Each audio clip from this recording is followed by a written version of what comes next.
Salmo 22. Deus meu, por que me abandonaste? Fica longe de ti meu clamor, o rugido de minhas palavras. Deus meu, de dia eu te chamo, e não me respondes, de noite, e não me dou trégua. E, no entanto, habitas no santuário, louvor de Israel. Em ti confiavam nossos pais, confiavam e os punhas a salvo. A ti gritavam e ficavam livres. Em ti confiavam e não os defraudavas. Mas eu sou um verme, não um homem. Afronta da gente, desprezado pelo povo. Ao ver-me, burlam de mim. Fazem visagens, meneiam a cabeça. Acudiu ao Senhor que o põe a salvo, que o liberte se tanto o ama. Foste tu que me tiraste do ventre, me confiaste aos peitos de minha mãe. Desde o seio fui lançado a ti, desde o ventre materno tu és meu Deus. Não fiques longe, que o perigo está perto e ninguém me socorre. Acurrala-me um tropel de novilhos, touros de Bazã me rodeiam, abrem contra mim os falsos, um leão que dilacera e ruge. Derramo-me como água, desconjuntam-se os meus ossos, meu coração como cera, derrete-se em minhas entranhas. Seca, como telha minha garganta, a língua pegada ao paladar. Esmagas-me contra o pó da morte. Acurralam-me mastins, cerca-me um bando de malfeitores. Cavam-me mãos e pés, e posso contar meus ossos. Eles me olham triunfantes, repartem entre si minhas vestes e sorteiam minha túnica. Tu, porém, Senhor, não fiques longe. Força minha, apressa-te em me socorrer. Livra minha vida da espada, a única da garra do mastim. Salva-me das fauces do leão, dos chifres de búfalos, este desgraçado. Cantarei tua fama, meus irmãos, em plena assembleia te louvarei. Fiéis do Senhor, louvai-o, linhagem de Jacó, glorificai-o, reverenciai-o, linhagem de Israel. Porque não desprezou nem repugnou a desgraça do desgraçado, não lhe escondeu o rosto quando pediu auxílio, escutou-o. Tu inspiras meu louvor na grande assembleia, cumprirei meus votos diante de teus fiéis, comerão desvalidos até se saciarem, e louvarão ao Senhor os que o buscam. Não percais nunca o ânimo. Recordá-lo-ão e se voltarão para o Senhor. Todos os confins da terra prostrar-se-ão em sua presença as famílias dos povos, porque o Senhor é rei, ele governa os povos. Diante dele se prostrarão as cinzas da tumba, em sua presença se curvarão os que baixam ao pó. Minha vida está conservada. Minha descendência o servirá e contará quem é. A geração vindoura anunciará sua justiça ao povo que vai nascer, que ele agiu. Palavra do Senhor. Transposição cristã do Salmo 22, por Luiz Alonso. O Salmo 22, extraordinário já no repertório do Antigo Testamento, adquiriu incomparável valor por sua presença e uso no Novo Testamento. Dado que os escritos do Novo Testamento utilizam abundantemente textos, vocabulário, conceitos e imagens do Antigo Testamento, não é de se estranhar que se tenham fixado mais num texto rico e que chama a atenção. Há algo mais. A presença do Salmo 22 em momentos-chave, com palavras textuais, com trechos descritivos nos relatos da paixão de Cristo. Um cristão que recita esse salmo tem que fazer esforço positivo para esquecer seus enlaces com o Novo Testamento. Como ocorreu historicamente a semelhança em traços descritivos, a coincidência em expressões?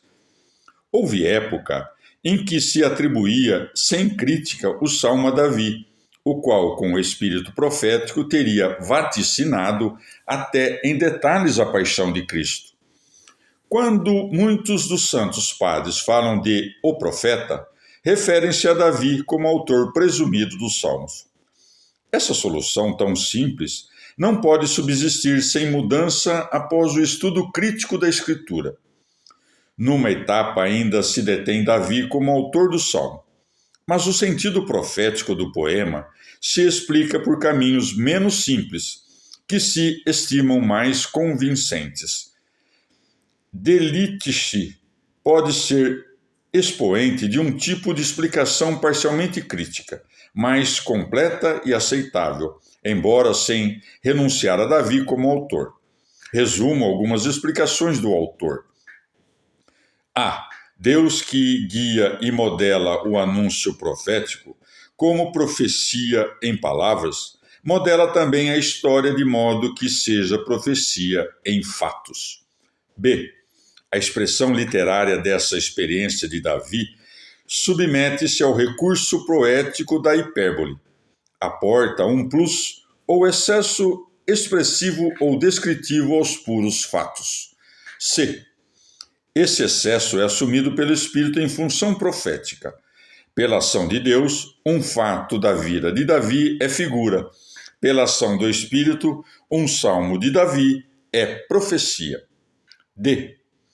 No plano psicológico, Davi se vê e se sente como o Messias de Deus, projetado rumo ao Messias futuro.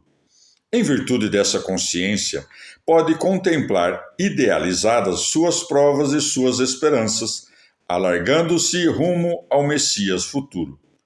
Na teoria de Delitzsch e outros semelhantes, entra como pressuposto que os relatos da paixão de Cristo são crônica exata de fatos e detalhes, sem interpretação interposta, sem elaboração teológica.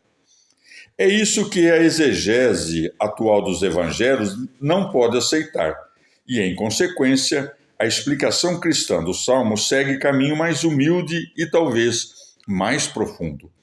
O novo pressuposto fundamental é que os narradores da paixão utilizaram o Salmo 22 para compor suas narrativas. Utilizaram-no por seu valor típico e teológico. A. Típico. O poema recria e generaliza a figura do inocente perseguido pelos homens, libertado por Deus. Realiza-o de forma ideal e exemplar. Ora, sob o tipo do inocente perseguido e libertado, entra como nenhum outro Jesus de Nazaré. No Messias, o ideal se faz realidade. B. Teológico. O Salmo interpreta a experiência de sofrimento e libertação à luz da fé, aprofundando em seu mistério de dor e em seu paradoxo de fecundidade. O poema subministra já elaborados instrumentos para contemplar, interpretar e explicar a paixão de Jesus Cristo. C. Os narradores da paixão nem inventam os fatos, nem os reproduzem como dados empíricos. Sobem a um observatório elevado, que é o plano de Deus com respeito ao seu Messias. Daí, podem dominar distâncias de preparação e prefiguração secular, de influência no futuro. Retém, sem tentações, dos cetistas, o realismo da experiência humana e penetram em seu sentido transcendente. Acrescento algumas observações.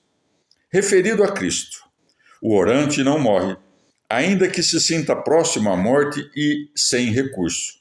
Deus o salva in extremis. Cristo não se livra da morte, mas o Pai o livra para além da morte, pela ressurreição. A libertação prodigiosa do orante, ao ser contada e conhecida, suscita movimentos de confiança, louvor e conversão. Só através da informação pode atuar. É revelação e não eficácia direta. A morte e ressurreição de Cristo é eficaz por si e por isso deve ser anunciada. Neste ponto de eficácia salvadora, vai mais longe o poema de Isaías 53, também citado ou aludido em relatos da paixão. Na experiência cristã, o sofrimento do inocente, incorporado ao de Cristo e iluminado por ele, adquire força nova para denunciar e condenar a injustiça humana. Ao mesmo tempo, pode adquirir valor de sacrifício em favor dos irmãos. E vai sempre acompanhado da esperança na ressurreição, vitória definitiva do amor e da vida.